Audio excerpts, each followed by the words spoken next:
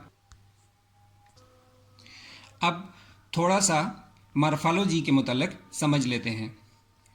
हमने जो total sperm देखे थे जिनमें एक्टिव, स्लोगिश, नॉन मोटेल, इसके बाद मॉर्फोलॉजी में ये देखा जाता है कि इन सब में नॉर्मल स्पर्म की तादाद कितनी थी, यानी ये जो 100 हमने काउंट किए हैं इस 100% में कितने नॉर्मल हैं। 65% टोटल स्पर्म को जब हम 100% में कन्वर्ट करते हैं तो उसके बाद हम इसकी नॉर्मल मॉर्फोलॉजी की रिपोर्ट देखते हैं। तो हमारे पास जो स्पर्म थे वो तकरीबन सारे नॉर्मल थे। इनमें चंद एक ही ऐसे थे जो कुछ न कुछ डिफेक्ट रखते थे। उनकी तादाद इंतहाई कम थी, जिसकी वजह से हमने इस 100% में से 30% माइनस करके 70% नॉर्मल कर दिए हैं, जबकि नॉर्मल 60% से ज़ायद स्पर्म को बेहतर तस्वर किया जाता है।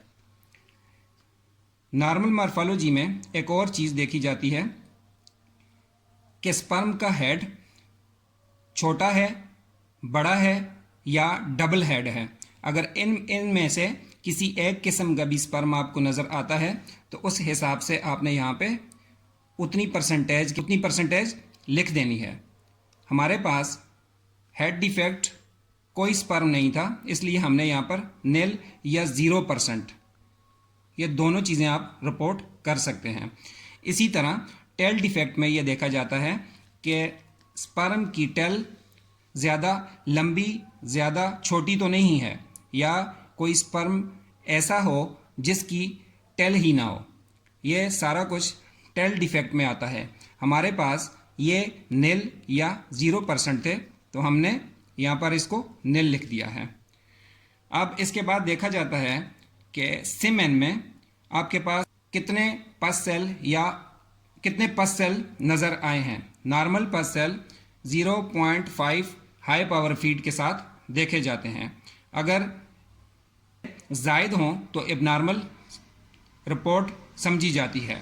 0.4 to 0.6 हमारे पास ये मोर देन 5 आए थे, तो हमने इसको 0.4 to 0.6 रिपोर्ट कर दिया है। आप जब बार बार इस टेस्ट की प्रैक्टिस करेंगे तो कुछ अरसे में आपको समझ आ जाएगा कि फीड में मौजूद स्पर्म नॉर्मल तादाद में हैं या एबनॉर्मल हैं, या कितने एक्टिव, कितने स्लोगिश और कितने डेड स्पर्म आपने देखे हैं। ये आपकी प्रैक्टिस पर मुनहसर है। उम्मीद करता हूँ दोस्तों आज की वीडियो आपको पसंद आई होगी।